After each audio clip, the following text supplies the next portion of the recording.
যারা মসজিদ ভাঙ্গে তাদেরকে যে মুসলমান মনে করে সে কি মুসলমান? বুঝতে পারছে না, বুঝতে পারছে না। হ্যাঁ, উত্তর দিয়েছেন আপনি। এরাই হলো বাংলাদেশে ইসরায়েল। এরা ইসরায়েল। কি আশ্চর্য! এরা হলো আব্রাহার বংশধর। কার বংশধর? আব্রাহার বংশধর। এদের সবাইকে আল্লাহ ধ্বংস করুক, বলেন আমিন।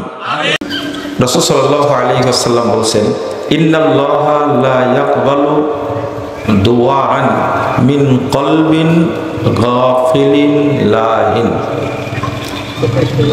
নিশ্চয় আল্লাহ অমনোযোগী, উদাসীন,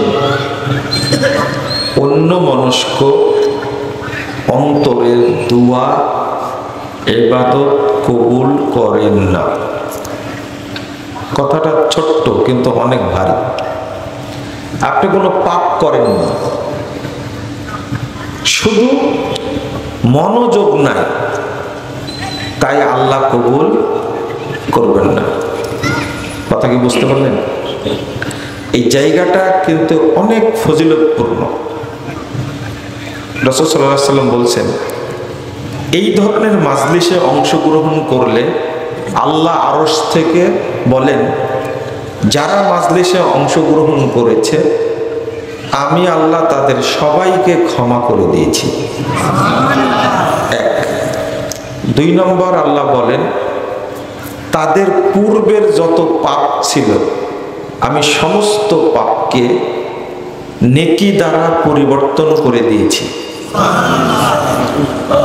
3 নম্বরটা আল্লাহ বলেন, ফাআতাইতুহুম মা সালু, আর এখানে এসে তারা আমার কাছে যা চেয়েছে আমি তাদেরকে তাই দিয়েছি। মানে এটা দোয়া কবুলের জায়গা, দোয়া কবুলের জায়গা। এই ধরনের মাজলিসে এসে আল্লাহর কাছে চাইলে আল্লাহ সেটাই দেন। আপনারা চাইবেন, বলবেন, মনে মনে বলবেন, আল্লাহ তোমার কাছে জান্নাত চাই, আল্লাহ তোমার কাছে জাহান্নাম থেকে মুক্তি চাই। বুঝতে পারছেন? এগুলো আপনি মনে মনে বলবেন, আল্লাহ তুমি আমার পাপগুলোকে ক্ষমা করে দাও। আল্লাহ আর একটা কথা বলেন, ওয়া আজারতুকুম মিম্মাস্তাজাব,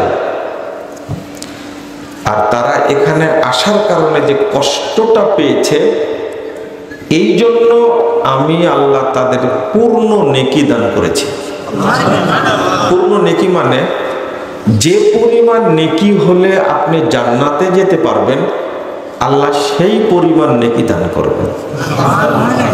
সেই মুসলিমের 2689 নম্বর হাদিস। তাহলে জায়গাটা খুব ফজিলতপূর্ণ, বোঝা গেল। কিন্তু যদি মনোযোগ না থাকে তাহলে কবুল হবে না। আচ্ছা, আপনারা কি মনে করেন একজন মানুষ মদখোর বা নেশা করে, তার সম্পর্কে রাসূল সাল্লাল্লাহু আলাইহি ওয়াসাল্লাম বলছেন,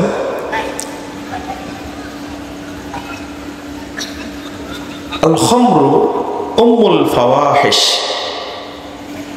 যত পাপ কাজ আছে, অশ্লীল খারাপ কাজ, নোংরা কাজ আছে, তার মা হলো নেশা।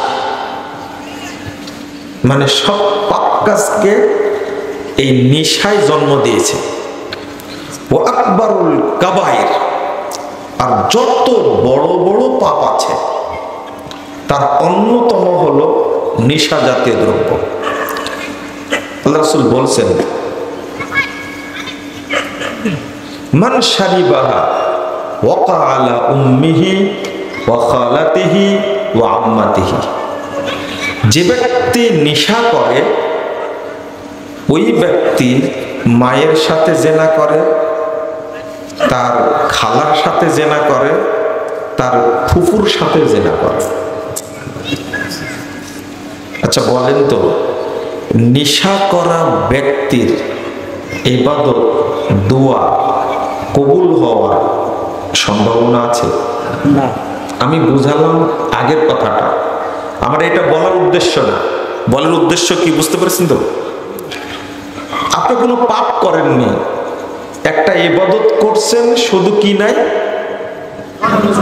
মনোযোগ নাই, তাই আল্লাহ কবুল করবেন না। তাহলে কেউ যদি জেনার সাথে জড়িত থাকে, তারটা কবুল হওয়ার কি সম্ভাবনা আছে? কেউ যদি মিথ্যা কথা বলে, তার ইবাদত, তার দোয়া কবুল হওয়ার কি সম্ভাবনা আছে? এবার বুঝতে পারছেন তাই না? কথাটা খেয়াল করে। নাউজুবিল্লাহ, আস্তাগফিরুল্লাহ। তাহলে আল্লাহ পাপকে কত ঘৃণা করেন, মানে ওই লোকটা কি নাই, ঈমান নাই।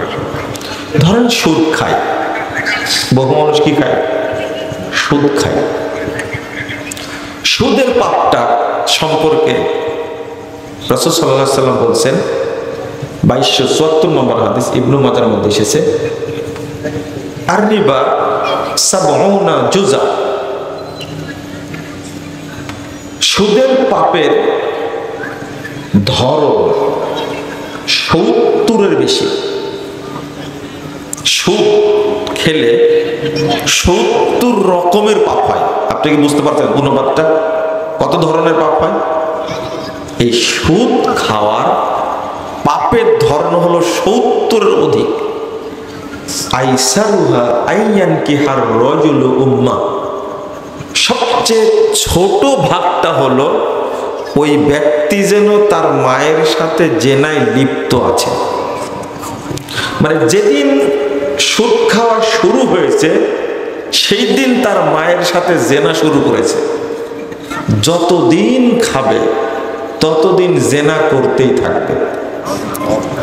এটা এই ইয়ানকেহু শব্দের মধ্যে দুইটা কাল আছে।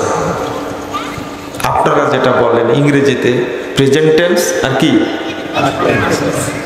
পাস্ট টেন্স, কেন ফিউচার টেন্স। তো খাচ্ছে, খেতেই থাকবে। কথা বুঝতে পারলেন? দুর্ভাগ্য, এমন শব্দ আল্লাহ রাসূল ব্যবহার করেছেন, আর একটা হলো রজুল শব্দ ব্যবহার করেছেন। এখানে মুসলিম শব্দ উল্লেখ করেননি, মুমিন শব্দ উল্লেখ করেননি। কেন জানেন? সুদের প্রভাব মুসলিম হোক আর অমুসলিম হোক, মানুষ হলে তার উপরে পড়বে। এই জন্য সক্রেটিসকে হত্যা করা হয়েছে এই সুদের বিরুদ্ধে বলার কারণে। বিষ খাওয়ায় হত্যা করেছে। তো সক্রেটিস কি মুসলিম ছিল? সমাজ শোষণ করে যেটা সুদ। তো এই শব্দের ব্যাখ্যা দিতে গিয়ে কথাটা বললাম, মানে যেদিন থেকে সুদ খাওয়া শুরু হয়েছে, ওই দিন থেকে মায়ের সাথে জেনা শুরু হয়েছে। যতদিন খেতে থাকবে জেনা করা অবস্থাতেই থাকবে। নাউজুবিল্লাহ, আস্তাগফিরুল্লাহ। তো বলেন তো, এই ধরনের মানুষের ইবাদত কবুল হওয়ার কোনো সম্ভাবনা আছে কিনা? নাই। আপনারা তো পহেলা বৈশাখ উদযাপন করলেন, করেননি আপনারা? আলহামদুলিল্লাহ। তো কেউ তো করেছে, কেউ তার ওয়াইফকে বৈশাখী শাড়ি কিনে দিয়েছে, আর আপনি বৈশাখী গেঞ্জি কিনেছেন। হতেই পারে, অস্বাভাবিক কিছু না। আর আপনারা চালাই দিলেন, এটা কি বাঙালি সংস্কৃতি। তবে অদ্ভুত একটা ব্যাপার হলো, এই স্বৈরাচার পালানোর পরে এই প্রথম হুজুরেরাও বৈশাখ পালন করলো। এই স্বৈরাচার যাওয়ার কারণে একটা সুযোগ হয়েছে। দেখুন, আলহামদুলিল্লাহ বলবেন না ইন্নালিল্লাহ বলবেন, সেটা আপনাদের ব্যাপার। এটা আপনার বৈধ করে নিলেন এটা। তবে এবার নামটা যে মঙ্গল শোভাযাত্রা লেখেনি, এটা একটা ভালো দিক, আলহামদুলিল্লাহ। অন্তত এইটা বাদ দিছে, তাই না? মঙ্গল শোভাযাত্রা, এসো হে বৈশাখ, তাই না? এইসব সব কালচার গুলো মুশরিকদের। কাদের? মুশরিকদের। এক নাদান বলছে, নাদান বলবো না খাটাস বলবো, আল্লাহ বলে যান। আপনারা কি বুঝেন খাটাস? বুঝার তো কথা। আমার এই এলাকাটা আমার ফ্রেন্ডের এলাকা, আমার ক্লাস ফ্রেন্ড, রাজশাহী বিশ্ববিদ্যালয়ে পড়াশোনা করেছি একসঙ্গে, বুঝছেন তো। না, আমার দাড়ি মেহেদি দিলে আমার বয়স হতো না, কিন্তু ফারুক ভাই আমাদের অনেক বড় ভাই, অনেক সিনিয়র মানুষ। আমি বলেছি যে অল্প মানে সাইদুর ভাই। তো এই এলাকায় সব কথা বলা যাবে না, বুঝছেন তো। তো আমি আপনাদের, একজন বলছে কি জানেন, যে ইফতারের সময় যেমন খেজুর দিয়ে ইফতার করতে হয়, ঠিক বৈশাখ উদযাপনের জন্য অবশ্যই পান্তা ভাত, পেঁয়াজ আর মরিচ লাগবে, বুঝছেন। তারপরে এটাকে ওয়াজিব করে নেন। আর একজন উপদেষ্টা ঢুকছে, 10 বছর আগে বক্তব্য আছে এর সম্পর্কে, এক শয়তান একটা, বুঝছেন, এক শয়তান। এর কাজ হলো ইসলামী সংস্কৃতিকে ধ্বংস করা। যেমন ঈদ উদযাপনে এবার কিন্তু আপনাদেরকে মূর্তি পূজা করে ছাড়েছে। ঈদের দিন বাংলাদেশে কোথাও কিছু বেহায়াপনা হলেও কোথাও কিন্তু মূর্তি পূজা হয় না, এবার কিন্তু হয়েছে। এবং সে বলছে নামাজ রোজা যেমন ফরজ, পহেলা বৈশাখ উদযাপন করাও তেমনি ফরজ। এই শয়তানটা জানে না যে ফরজ করার দায়িত্ব মানুষের না, কার? কেমন জাহেলের জাহেল, চিন্তা করছেন? কেমন নাদানের নাদান, একে কি বলবেন? এত প্রতিবাদ করা হচ্ছে, তবু এই অপবিত্র, এটা কিন্তু ইন্ডিয়ার একটা ছদ্মবেশী একটা দালাল। আপনাদের সারওয়ার ফারুকী খুব প্রিয় নাট্যকার, তাই না? আপনি যাই করেন, আরো অনেকে ইসলাম বিরোধী কাজ করে, কিন্তু এই মানুষটা, এর কাজ হলো ইসলামী সংস্কৃতিকে ধ্বংস করা, এর ছাড় নেই। আমি কেন কথাটা বললাম, আল্লাহ রাব্বুল আলামিন বলছেন, একটু শোনেন। আজকে আমার বক্তব্যের বিষয় ছিল মিশ্রিত আকীদা। কি আকীদা? মিশ্রিত আকীদা এবং তার পরিণাম। এইটা একটু শোনার চেষ্টা করবেন, বোঝার চেষ্টা করবেন ইনশাআল্লাহ। আল্লাহ বলছেন সূরা আল ইমরান 100 নম্বর আয়াত, ইয়া আইয়ুহাল্লাযীনা আমানু ইন তুতিউ ফারীকাম মিনাল্লাযীনা উতুল কিতাব ইয়ারুদ্দুকুম বা'দা ঈমানিকুম কাফিরিন। আল্লাহ বলছেন, হে ঈমানদারগণ, যাদেরকে কিতাব দেওয়া হয়েছে, বিধর্মী, ইহুদি, খ্রিস্টান, অন্য জাতের বিধর্মী, তারা সবাই কিতাব প্রাপ্ত, কিন্তু আল্লাহ বলছেন তোমরা যদি তাদেরকে ফলো করো, তাদেরকে অনুসরণ করো, ইয়ারুদ্দুকুম বা'দা ঈমানিকুম কাফিরিন, তাহলে তারা তোমাদেরকে ফিরিয়ে নিয়ে যাবে, তারা তোমাদেরকে ঈমান থেকে বের করে তারা তোমাদেরকে কাফের বানায় দেবে। কি বানায় দেবে? কাফের বানায় দেবে। আপনি মুসলিম হিসাবে কেবল ইসলামী অনুশাসন, ইসলামী সংস্কৃতির উপরেই আপনি প্রতিষ্ঠিত থাকবেন। যখনই আপনি অন্য ধর্ম, অন্য জাতি, অন্য সভ্যতা, অন্য কালচারের আপনি অনুসরণ করবেন, তখন আর আপনি মুমিন থাকবেন না। আল্লাহ বলছেন, আফাহুকমাল জাহিলিয়াতি ইয়াবগুন ওয়া মান আহসানু মিনাল্লাহি হুকমান লিকাওমিন ইউকিনুন। আল্লাহ বলছেন 50 নম্বর আয়াত সূরা মায়েদা, লোকেরা কি ওই জাহেলি অন্ধকার যুগের সভ্যতার দিকে ফিরে যেতে চাচ্ছে। ওমান আহসানু মিনাল্লাহি হুকমান লিকওমি ইউকিনুন, যারা ঈমানদার ব্যক্তি তাদের জন্য আল্লাহর বিধানের চেয়ে, আল্লাহ প্রদত্ত আদর্শের চেয়ে আর কার আদর্শ উত্তম হতে পারে? আল্লাহ প্রশ্ন করছেন। এরপর আল্লাহ বলছেন 51 নম্বর আয়াত সূরা মায়েদা, ইয়া আইয়ুহাল্লাযীনা আমানু লা তাত্তাখিযুল ইয়াহুদা ওয়ান নাসারা আউলিয়া বা'দুহুম আউলিয়া বা'দ। হে ইমানদারগণ, তোমরা ইহুদি খ্রিস্টানদেরকে বন্ধু হিসাবে গ্রহণ করো না, ইহুদিকেও না খ্রিস্টানকেও না, কারণ মনে রেখো বা'দুহুম আউলিয়া বা'দ, তারা এক অপরের কি বন্ধু। এরপর আল্লাহ বলছেন ওয়া মাইয়া তাওয়াল্লাহুম মিনকুম ফাইন্নাহু মিনহুম, তোমাদের মধ্যে যে কেউ তাদের দিকে ফিরে যাবে সে তাদেরই অন্তর্ভুক্ত হবে। তাদের সংস্কৃতির, তাদের আদর্শের, তাদের কালচারের যদি আপনি অনুসরণ করেন, তাদেরকে যদি ফলো করেন, আল্লাহ বলছেন সে তাদেরই অন্তর্ভুক্ত হবে। নাউজুবিল্লাহ। রাসূল সাল্লাল্লাহু আলাইহি ওয়াসাল্লাম বলছেন 4031 নম্বর হাদিস, আবু দাউদের মধ্যে আসছে, হাদিসের সনদ সহিহ, মান তাশাব্বাহা বিকওমিন ফাহুয়া মিনহুম। আল্লাহর কথার সাথে মিলে যাচ্ছে। মান তাশাব্বাহা বিকওমিন, যে ব্যক্তি অন্য জাতির সাদৃশ্য অবলম্বন করবে, ফাহুয়া মিনহুম, সে তাদেরই অন্তর্ভুক্ত হবে। রাসূল সাল্লাল্লাহু আলাইহি ওয়াসাল্লাম বলেছেন লাইসা মিন্না মান তাশাব্বাহা বিগায়রিনা। কত হাদিস নেবেন আপনি, কত আয়াত নেবেন?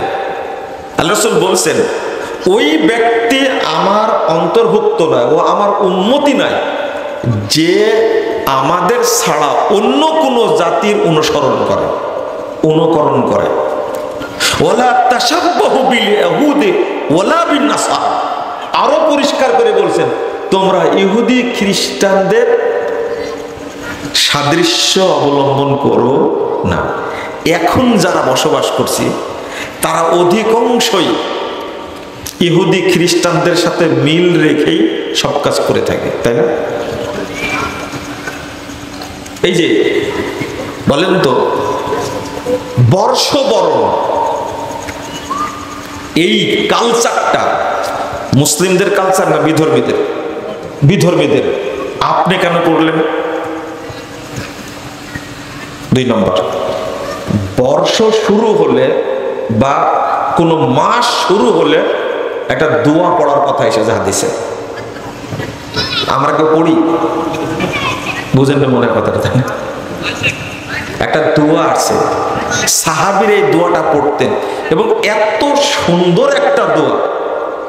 বলেন তো, আমাদের মুসলিমদের বর্ষ শুরু হয় কোন মাস থেকে? জোরে বলেন। হ্যাঁ, মুহররম না জানুয়ারি? সবাই বলেন, সবাই বলেন। মুহররম। আমাদের মাস কিন্তু শুরু হয় কোথা থেকে? মুহররম থেকে। মুহররম এটা কোরআনে আসছে নামটা, বৈশাখ কোরআনের নামও না, হাদিসের নামও না। কথা বুঝলেন? আর সবচেয়ে সম্মানী মাস, এবং এটা বলে আল্লাহর সাথে সম্পৃক্ত করে আল্লাহ বলেছেন শাহরুল্লাহ, এটা হলো আল্লাহর মাস। মুহররম কার মাস? সবই আল্লাহর মাস, কিন্তু আল্লাহর সাথে মুহররমকে সম্পৃক্ত করেছেন রাসূলুল্লাহ সাল্লাল্লাহু আলাইহি ওয়াসাল্লাম। শাহরুল্লাহ মুহররম, মুহররমটা আল্লাহর মাস। তো যখন আপনার বছর শুরু হবে তখন আপনি একটা দোয়া পড়বেন, পড়েন আমার সাথে, আল্লাহুম্মা আদখিলহু আলাইনা বিল আমনি ওয়াল ঈমানি ওয়াস সালামাতি ওয়াল ইসলাম জাওয়াজিম মিনাশ শাইতান ওয়া রিদওয়ানিম মিনার রহমান। কে জানেন? হাত তুলেন তো। শোনেন, যখনই কোনো মাস শুরু হবে তখন এই দোয়াটা পড়বে। এর মধ্যে আল্লাহর কাছে চাওয়া আছে, আল্লাহ তুমি নিরাপত্তার সাথে, ইমানের সাথে, ইসলামের সাথে যাবতীয় বালা মুসিবত ভীতি শঙ্কা থেকে মুক্ত করে তুমি এই বছরটা পার করো। তারপরে কি? জাওয়াজিম মিনাশ শাইতান, আল্লাহ শয়তানের যাবতীয় ষড়যন্ত্র ওয়াসওয়াসা থেকে তুমি এই বছরটা আমাকে মুক্ত রাখো।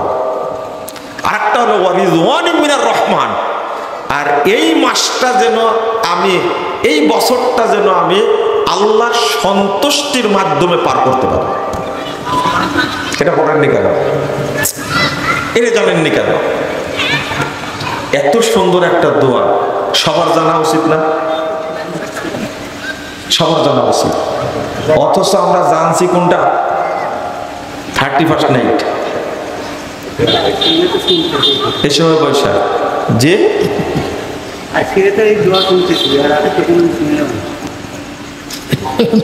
এবার তো প্যাঁচ লাগাই দিয়েছেন, বলছেন যে এই দোয়া তো জীবনে শুনি, আজকে প্রথম শুনলাম।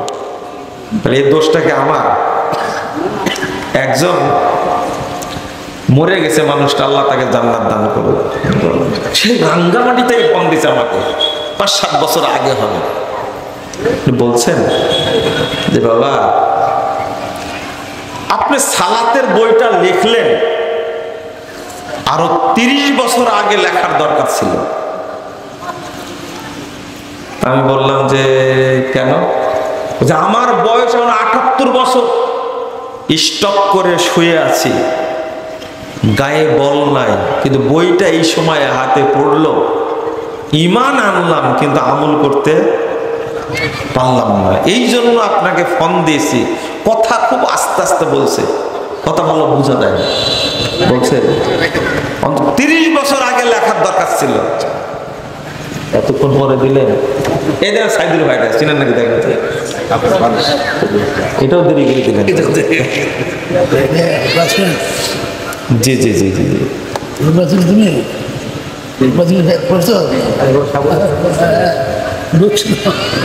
তো আমি বললাম যে চাচা আমার বয়স কত আপনি জানেন নাকি? যে তা তো জানি না, 30 বছর আগে লিখবো কি করে আমি, বুঝছেন? তবে এই যে একটা বয়স্ক মানুষের, অসুস্থ মানুষের আক্ষেপ, এটা তো সঠিক, তাই না? এটা বাস্তব। উনি বলছেন যে এই দোয়া তো কোনোদিন শুনিনি, তাই না? আসলে আমি যেটা বলি সেটাতেই আপনারা শুরু করেন কি আন্দোলন, তাই না?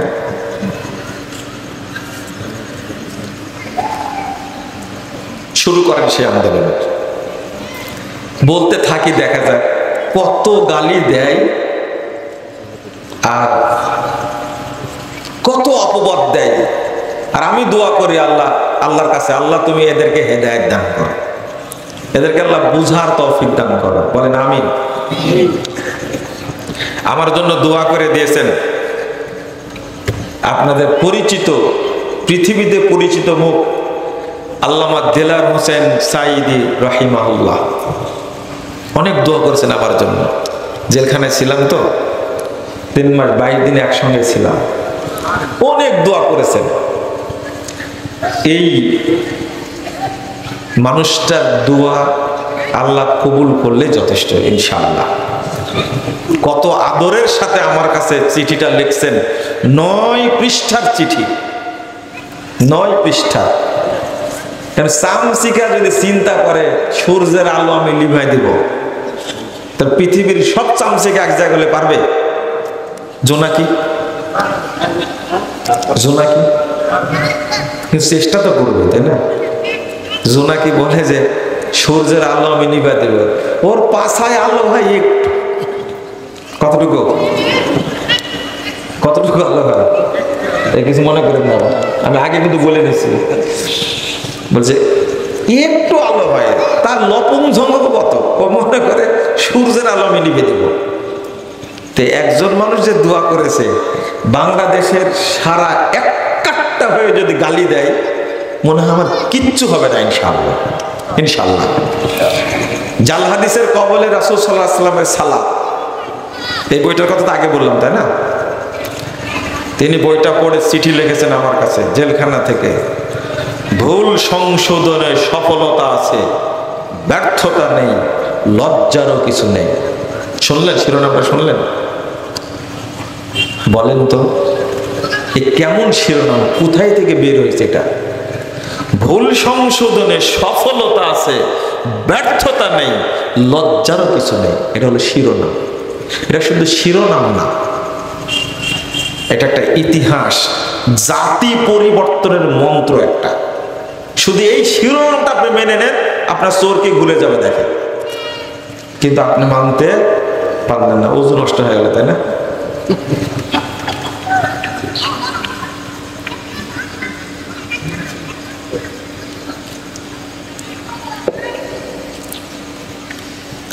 একটা মাইকটা একটু উঁচু করে দেন তো।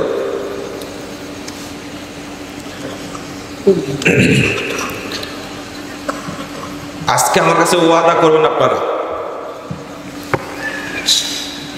আর এই মুশরিক হওয়ার অনুষ্ঠান, বুঝতেন তো? এই পহেলা বৈশাখ উদযাপন কোন মুসলমান করতে পারে বলে? আপনারা করবেন কোনোদিন? বলে ইনশাআল্লাহ কোনোদিন করবেন। আপনার সন্তানদেরকে বলে যাবেন, ওসিয়ত করে দেবেন। করেন না আমি জানি, কিন্তু দেখছেন কয়টা ক্যামেরা আছে, সব লাইভ হচ্ছে, শুধু আপনারা শুনছেন। আর ভিডিও যে ছেলেটা করে বলেছে যে গালি দেয় শুধু। এই যে বাইতুল মাকদিস নিয়ে অনেক কিছু হচ্ছে, তাই না? বাইতুল মাকদিস নিয়ে হচ্ছে না? আপনারা বলেন মুসলিমদের প্রথম কিবলা কোনটা? বাইতুল মাকদিস, তাই না? দেখেন এরা ভুল বলতেছে। আপনি বলছেন বাইতুল মাকদিস, দেখেন আমি একজন পাইছি আমার পক্ষে। মুসলিমদের প্রথম কিবলা কোনটা? আকসা, তাই না? এটা হলো ইহুদিদের কথা। কাদের কথা? কাদের কথা? ইহুদিদের কথা। এখন আমি কোন দিন যেন এক পোস্ট করেছে, আমি বক্তব্য বলে দিছি, মুসলিমদের প্রথম কিবলা হলো কাবা। প্রথম কিবলা কোনটা? কাবা। আরে খণ্ডকালীন কিবলা ছিল বাইতুল মাকদিস, তাই না? খণ্ডকালীন কিবলা মাত্র 17 মাস ছিল। সেইটা মুসলিমদের প্রথম কিবলা হলো কি করে? এবার মনে কর স্রোতের উল্টা শুরু হয়ে গেল আন্দোলন, গালিগালাজ। বলে এটা কি বললো? কেউ তদন্ত করে কথা বলবে না, বললেই তারপরে। আচ্ছা আপনারাই বলেন, আল্লাহ নিজে বলছেন আউয়ালু বাইতিন উদিয়া লিন-নাস লাল্লাযী, এটা হলো কাবা। দ্বিতীয় প্রশ্ন, বাইতুল মাকদিস কে তৈরি করেছেন? বলেন, কে তৈরি করেছেন? সুলাইমান আলাইহিস সালাম। এখন আর ভয়ে বলতেছেন না। কে? সুলাইমান আলাইহিস সালাম। হ্যাঁ, আপনার থাকাতে সুবিধা হয়েছে। এবার চিন্তা করেন, আপনি কাবা তৈরির 40 বছর পরে বাইতুল মাকদিস তৈরি হয়েছে, অথচ ইব্রাহিম আলাইহিস সালামের 1000 বছর পরে সুলাইমান আলাইহিস সালাম এসেছেন। কি হলো? উল্টাই গেল যে, এইটাই তো ঘটনা। আপনি চিৎকার করে বেড়ালেই আমি আপনার চিৎকারে ঠাই দেব মনে করছেন? আপনি মনে বুঝেননি। ইব্রাহিম আলাইহিস সালাম আর সুলাইমান আলাইহিস সালাম কিবলা কোন দিকে? এখান থেকে কিবলা পিছনে। আচ্ছা আচ্ছা, এই জন্য একবার বোঝাতে সুবিধা হবে। ইব্রাহিম আলাইহিস সালাম আর সুলাইমান আলাইহিস সালাম, এই দুইজনের আসার আগমনের মধ্যে পার্থক্য কত বছর? 1000 বছর। তো সুলাইমান আলাইহিস সালাম বাইতুল আকসা তৈরি করলেন কি করে? এদের আব্দুল কাদের জেলানির মতো হয়ে গেল। হ্যাঁ, অথচ কাবা তৈরির কয় বছর পরে? 40 বছর পরে বাইতুল আকসা তৈরি করেছে। তাহলে সুলাইমান আলাইহিস সালাম তৈরি করেছেন না, ইব্রাহিম আলাইহিস সালামই তৈরি করেছেন। অথবা তার নাতি ইয়াকুব আলাইহিস সালাম তৈরি করেছেন। এই দুইটা কথা এসেছে। এবার পেয়েছেন তাহলে? স্পষ্ট হয়েছেন? তারপরে সবই যে এই যে ভুল শুনে রাখছেন, পচা পানি কানের মধ্যে দিয়ে রাখছেন, ভালো পানি না দেওয়া পর্যন্ত পচা পানি বের হবে না, এটা নিয়ম। গোসল করতে গিয়ে পানি ঢুকতো না কানে? ঢুকতো না, এখন তো পুকুরে নেই, ঢুকবো কি? আগে পুকুরে গোসল করছেন না, পানি ঢুকে, তাহলে পানি আবার দেন না, পানি দিলেই কিন্তু পানি বের হয়, এটা জানেন তো? তো ভালোটা ঢোকান আর পচাটা কি বের করে দেন। সুলাইমান আলাইহিস সালাম 1000 বছর পরে বাইতুল মাকদিস পুনর্নির্মাণ করেছেন, বড় করে নির্মাণ করেছেন। হয়েছে ভাই?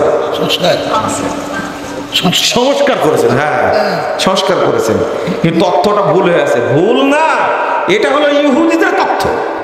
কাদের তথ্য? ইহুদিদের তথ্য। ওরা কাবাকে কিবলা মানে না, কাবাকে কিবলা মানে না, ওরা কিবলা মানে বাইতুল মাকদিসকে। ওরা বলে যে আগে কাবা তৈরি হয়নি, আগে ইব্রাহিম আলাইহিস সালাম তৈরি করেছে বাইতুল আকসা। কথা বুঝতে পারছেন তো? কথাটা সত্য না মিথ্যা? মিথ্যা, কারণ আল্লাহ বলে দিয়েছেন প্রথম ঘর নির্মাণ করেছেন ইব্রাহিম আলাইহিস সালাম। কথা বুঝে গেছে? আর আপনারা তো বলেন যে কাবা তৈরি করেছে প্রথম ফেরেশতারা, তারপরে তৈরি করেছেন আদম আলাইহিস সালাম, তারপরে ভেঙে গেল, এরপরে তৈরি করলেন নূহ আলাইহিস সালাম। বলেন না? এগুলো শুধু কথা, দলিল নাই। প্রথম ঘর তৈরি করেছেন ইব্রাহিম এবং ইসমাইল আলাইহিমাস সালাম। তারা মক্কা কাবা তৈরি করেছেন, এর আগে কাবা ঘর ছিল না। সংস্কার তোরা ওই যে বলেন শোনা যায়, কিন্তু ওরা ভিত্তি সামন্ত করে নেই, আগে থেকেই আছে সংস্কার করলো। দেখছেন? আমরা শুনতে পাচ্ছি। ইমাম ইবনে কাসিরের নাম শুনেছেন? ইমাম ইবনে কাসিরের নাম শুনেছেন? ইমাম ইবনে কাসির 700 হিজরিতে বলে গেছেন এই সমস্ত কথার কোনো ভিত্তি নেই। আপনার তো 700 হিজরি হয়নি মনে হয়, 700 হিজরিতে বলে গেছেন ইমাম ইবনে কাসির রাহিমাহুল্লাহ এই সমস্ত কথার কোনো দলিল, এগুলো সব ইসরায়েলি কথা। কেন জানেন? কেন জানেন? ইব্রাহিম আলাইহিস সালাম প্রথম কাবা তৈরি করেছেন, ইহুদি খ্রিস্টান সহ্য করতে পারেনি, ওরা সহ্য করতে পারেনি, তথ্যটা উল্টা দিছে। আরেকটা প্রশ্ন বলেন তো, দাজ্জাল বের হবে কোথা থেকে? বলেন, সঠিক উত্তর কে দিবেন? দাজ্জাল কোথা থেকে বের হবে? ইসরায়েল ফিলিস্তিন থেকে। আপনারা কেউ বলবেন? জাহান্নাম থেকে। এই দেখেন, নতুন তথ্য পাওয়া গেল আজকে। আর কেউ বলবেন? বলে ভুল তো হতেই পারে, তাই না? জানেন না? লা আদ্রি নিসফুল ইলম, আমি জানি না, এটাই হলো ইলমের অর্ধেক। কিন্তু বাঙালি জাতি বলতেই থাকবে, যদি লাগিয়ে যায় বলতেই থাকবে, কিন্তু এই কথা বলতে জানে না, কোনো বক্তাও বলতে জানে না এটা আমার জানা নাই, পরে বলবো। বলে কোনোদিন? আমার বক্তব্য শুনবেন, অনেক জায়গায় আছে আমি বলেছি এটা জানা নাই, পরে বলবো। আচ্ছা, সব জানা থাকতে হবে, এটা কে বলেছে? তাই না? কে বলেছে? তাহলে তো আল্লাহ হয়ে যাবেন আপনি। এই যে উত্তরটা দিয়েছেন আপনারা, এতক্ষণ কোথায় ছিলেন? কি উত্তর দিয়েছে? আপনারা কেউ বললেন না, কিন্তু উনি উত্তর দিয়েছেন ইসরায়েল থেকে, ফিলিস্তিন থেকে বের হবে দাজ্জাল। এইটা হলো ইহুদিদের তথ্য। কাদের? বাংলাদেশের ভাইরাস হুজুরগুলো বলতেছে এটা, ইসরায়েল থেকে কি বের হবে? দাজ্জাল বের হবে। লা ইলাহা ইল্লাল্লাহ, আস্তাগফিরুল্লাহ। কেউ বলছে খোরাসান থেকে বের হবে, অথচ এটা কারা চেঞ্জ করে দিয়েছে? ইহুদিদের শুক্রপীঠ থেকে। শুক্রপীঠ বুঝেন? শুক্রপীঠ আপনারা বুঝবেন না, গ্রামের মানুষ সরাসরি বাংলা বলে। ইহুদিদের বীর্য থেকে তৈরি হয়েছে শিয়ারা। কারা? এই ইরানের শিয়ারা। এই শিয়ারাই প্রতিপালন করছে এখনো কে যেন একটা বললো যে ইরান থেকে বের কে বললো, জোরে বললেন না কেন আপনি? ওই যে আমার বক্তব্য শুনেছেন মনে হয়, শুনছেন? ইরান থেকে দাজ্জাল বের হবে। কোথায় থেকে? আজ থেকে সবাই মনে রাখবেন, বেশি বেশি প্রচার করবেন। দাজ্জাল কোথা থেকে বের হবে? ইরান থেকে বের হবে। সবাই প্রচার করবেন, দাজ্জাল বের হবে ইরান থেকে। দলিল 1342 নম্বর হাদিস মুসনাদে আহমদের মধ্যে এসেছে। রাসূলুল্লাহ সাল্লাল্লাহু আলাইহি ওয়াসাল্লাম বলছেন, ইয়াখরুজুদ দাজ্জাল মিন ইয়াহুদিয়াতে আসবাহান। আসবাহান শহরের ইয়াহুদি এলাকা থেকে দাজ্জাল বের হবে। আর আসবাহানটা হলো ইরানের তেহরান শহর থেকে 341 কিলোমিটার দূরে। তাহলে দাজ্জালকে প্রতিপালন করছে কারা? শিয়ারা। কারা? শিয়ারা। দাজ্জাল যখন বের হবে, সহিহ মুসলিমের হাদিস, আল্লাহ রাসূল বলছেন দাজ্জালের সাথে 70,000 ইহুদি থাকবে। 70,000 কি থাকবে? এই শিয়ারাই হলো ইহুদি। এই শিয়ারাই কি মনে থাকবে আপনাদের? এই জন্য আপনারা ইরানকে কিছু বললেন না, তুরস্ককে কিছু বললেন না, আপনারা মার্চ ফর গাজা অনুষ্ঠান করলেন ঢাকাতে সোহরাওয়ার্দী উদ্যানে। সেখানে গিয়ে সব দোষ চাপালেন সৌদি আরবের উপরে। আপনারা কি ফিলিস্তিনের পক্ষে গেছিলেন না সৌদি আরবকে গালি দিতে গেছিলেন? বুঝেননি কথা? কেন? ইসরায়েলে যত তেল আসে তার 80% তেল আসে আজারবাইজান থেকে। তুরস্কের উপর দিয়ে লাইন করা আছে। আপনাদের জামাই, আপনাদের দুলাভাই এরদোগান আছে না, এই এরদোগান তেল আসার সুযোগ করে দিয়েছে ইসরায়েলে। তো তার সম্পর্কে কিছু বললেন না? সৌদি আরবকে এত গালি দিলেন কেন? জবাব দেন। সৌদি আরবকে গালি দিলেন কেন? তুরস্ক এ যাবৎ ফিলিস্তিনের জন্য, গাজার জন্য কি করেছে? ইরান এ যাবৎ ফিলিস্তিনের জন্য, গাজার জন্য কি করেছে? চাপাবাজি ছাড়া কিছু করেনি। চাপাবাজি বুঝেন? কিছুই করেনি। ফিলিস্তিনের জন্য ইরানও কিছু করেনি, হুতিরাও কিছু করেনি, বাশারও কিছু করেনি, হিজবুল্লাহও কিছু করেনি। কি করেছে? একটা কাজ করেছে ওরা, এদেরকে উস্কা দিয়ে ফিলিস্তিনের প্রায় 60,000 মানুষকে হত্যা করেছে। আপনারা আমার এই কথা বুঝবেন, তবে আরো 10 বছর সময় লাগবে। কয় বছর? তালেবান কি করলো? কিছু না করতে পারো, ফিলিস্তিনে কিছু খাবার তো পাঠাতে পারতো, পাঠায়নি কেন? কি জন্য পাঠায়নি? এটাও জানেন না আপনারা, এটাও জানেন না, জানবেন না, আপনারা কোনোদিন জানবেন না।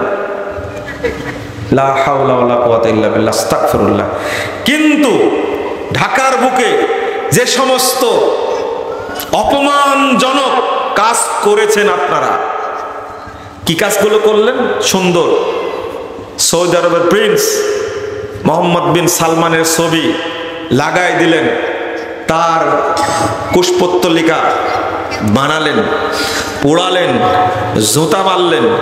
এটা মিডিয়ায় যায় না, যায়নি। এটা সৌদি আরব সম্পর্কে আপনারা তো বিদ্বেষ কেন? কই এরদোগানের তো দেখলাম না ছবি। মুনাফেক। এই ফিলিস্তিনের জন্য 1 নম্বর মুনাফেক হলো এরদোগান। 1 নম্বর মুনাফেক এরদোগান। ও ফিলিস্তিনের জন্য কিছুই করেনি। কি করবে? ও কার সদস্য জানেন না? এটা প্রসঙ্গক্রমে কথাটা চলে আসলো। ও ইসরায়েলে তেল দেয়, ও কেন ইসরায়েলের বিরুদ্ধে কথা বলবে? 2 নম্বর মুনাফেক হলো ইরান। এরা মক্কা মদিনা শত্রু। আপনার দেশে কয় হাজার লোক থাকে ইরানে?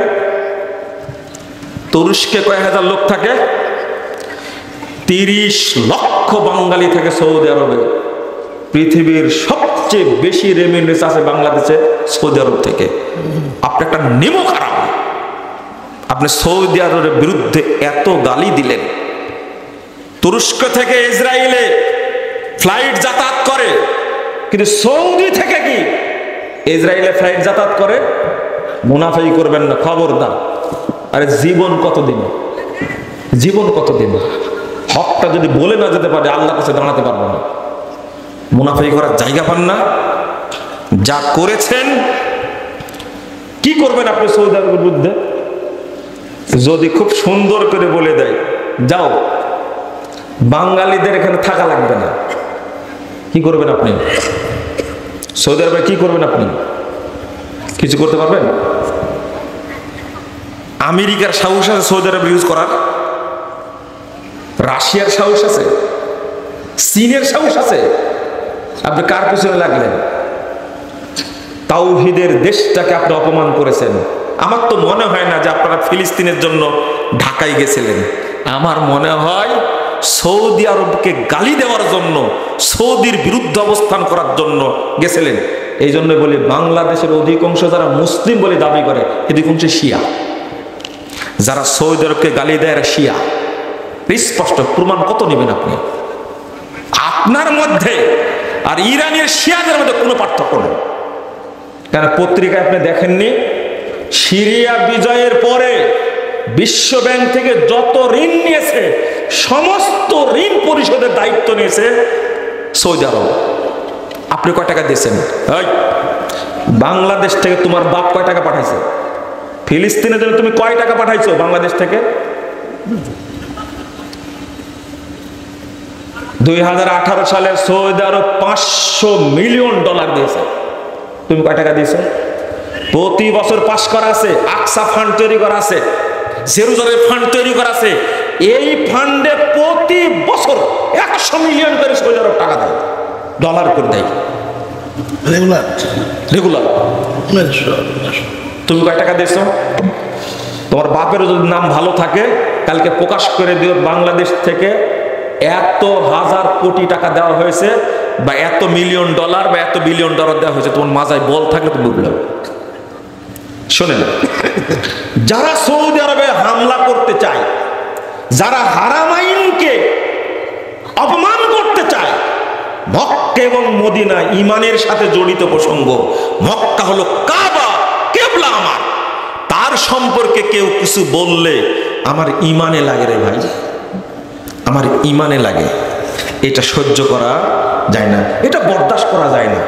বছরে তুমি কয় টাকা উঠাও ফিলিস্তিনের জন্য? কালকে হিসাব দিবা।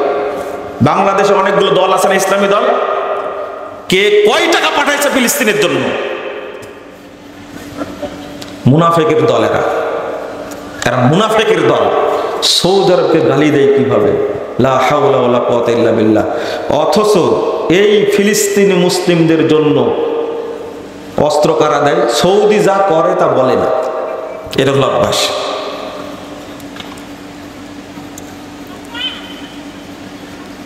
আপনারা কি জানেন বাদশাহ আব্দুল্লাহ যখন বেঁচে ছিলেন সৌদি আরবে বাংলাদেশ সুনামি হয়েছিল না?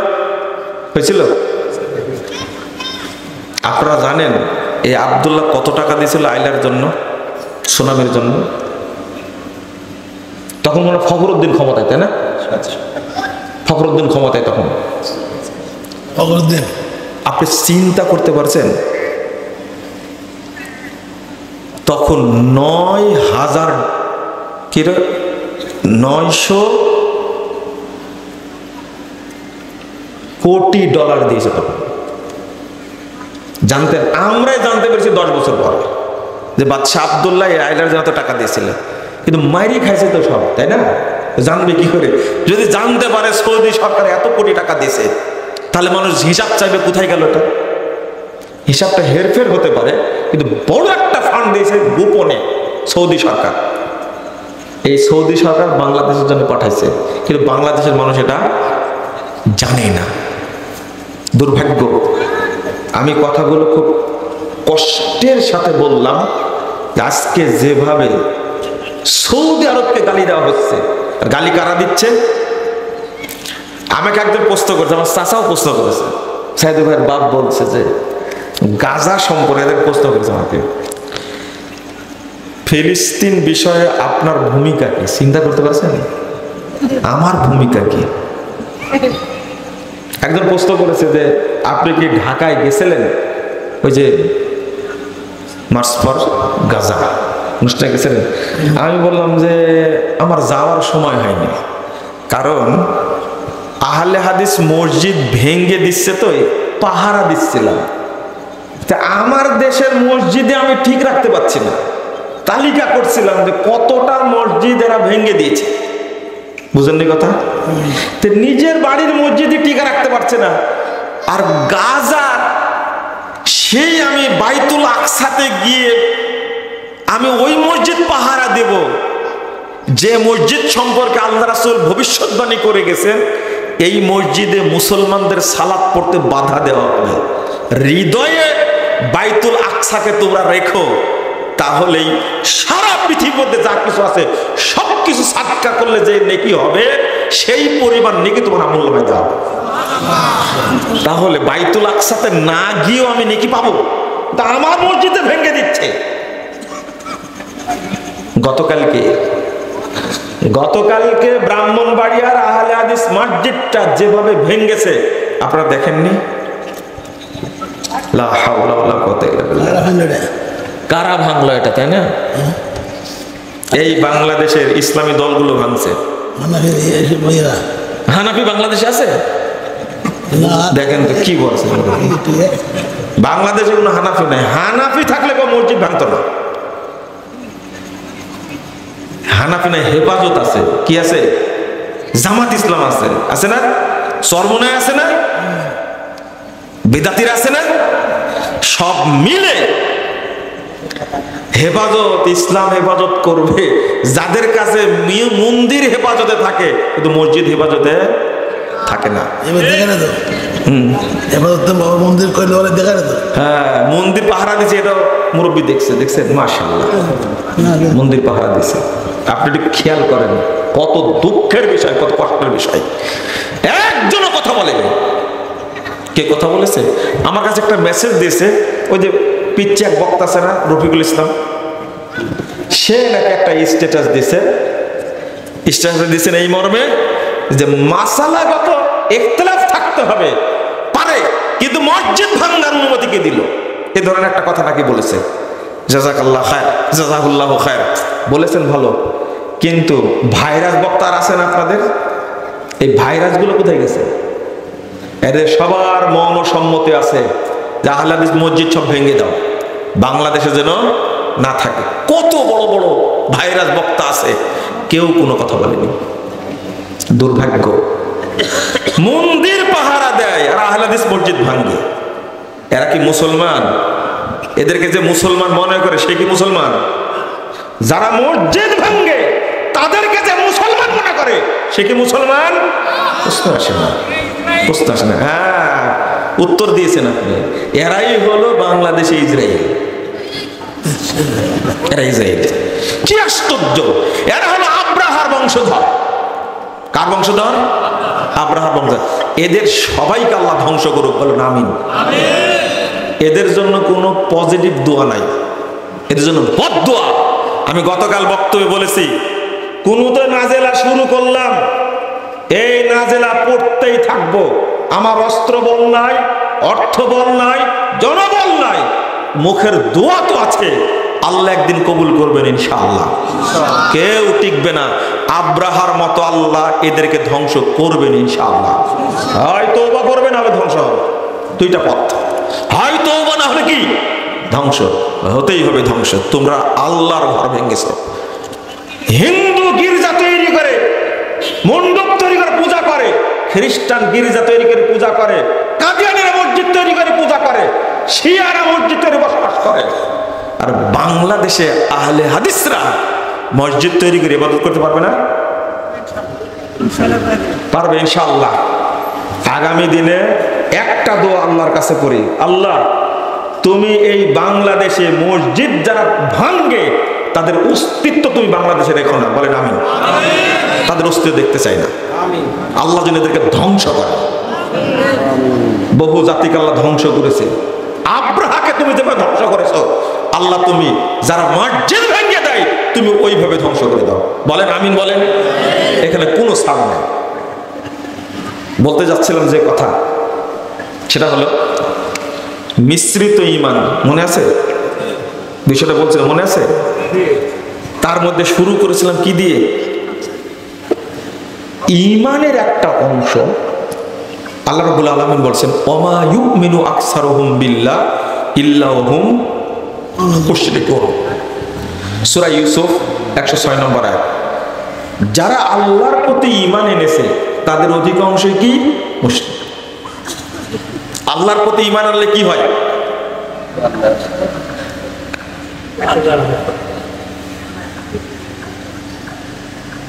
আপনার মন খারাপ করলেন একটু মনে হয়। কেএফসি আর বাটা এটা মসজিদ না মাদ্রাসা? উত্তর দেন তো। মসজিদ। কেএফসি কোম্পানিতে না ইতিমখানা? এত ভাঙলেন, গ্রেফতার হলো না? অনেকে গ্রেফতার করেনি, মিডিয়ায় আসেনি, আইজির চোখে পড়েনি, পড়ছে না? সব উপদেষ্টা চোখে পড়েছে। আপনারা কার কথা বলবেন? এই যে মসজিদটা যে ভাঙছে, এই উপদেষ্টাদের চোখে পড়েনি মনে করছেন আপনি? পড়েনি চোখে? প্রশাসনের চোখে পড়েনি? বাবারা কেউ ছাড় পাবে না, এটা আল্লাহর ঘর। তোমার মৌর সম্বন্ধে কেউ ছাড় পাবে না ইনশাআল্লাহ। কেএফসি মসজিদ না মাদ্রাসা না, তাই ভাঙ্গার কারণে কত তোলপাড় হয়ে গেল, গ্রেফতার হয়ে গেল। অপবিত্র জায়গা, মসজিদ পবিত্র জায়গা, সেটা ভেঙ্গেছে। আমিও যদি এটাতে সাই দিই, চুপ থাকি, গজব আমার উপরে নাজিল হবে। মসজিদ এমন জায়গা, উপদেষ্টা মন্ডলী ছাড় পাবা না তোমরা, মনে রেখো এটা মসজিদ। প্রশাসন ছাড় পাবা না, এটা মসজিদ, এটা আল্লাহর ঘর। তুমি তিলে তিলে বুঝতে পারবে মসজিদ ভেঙ্গেছে, আমি কোনো কথা বলিনি, গজব তোমার উপর আসবে ইনশাআল্লাহ। বদদুয়া থেকে তুমি রেহাই পাবে না। এই শেষে কথাটা বলতে বাকি ছিল, এটা বলে দিলাম। কেউ রেহাই পাবে না, কেউ রেহাই পাবে না ইনশাআল্লাহ, কেউ রেহাই পাবে না। আল্লাহ কাউকে ছাড় দেবে না। বাংলাদেশের বুকে গর্বের সাথে আপনারা বলেন 95% মুসলিমের দেশ এটা। 95% মুসলিমেরা কত পার্সেন্ট মুসলিম এই বক্তব্যে বুঝবেন আপনারা। আল্লাহ বলছেন যারা আল্লাহর প্রতি ঈমান এনেছে তাদের অধিকাংশ কি? মুশরিক। আল্লাহ বলছেন ওয়া ইন্না কাসীরাম মিনান নাস বিলিকাই রাব্বিহিম কাফিরুন। সূরা রোম 8 নম্বর আয়াত।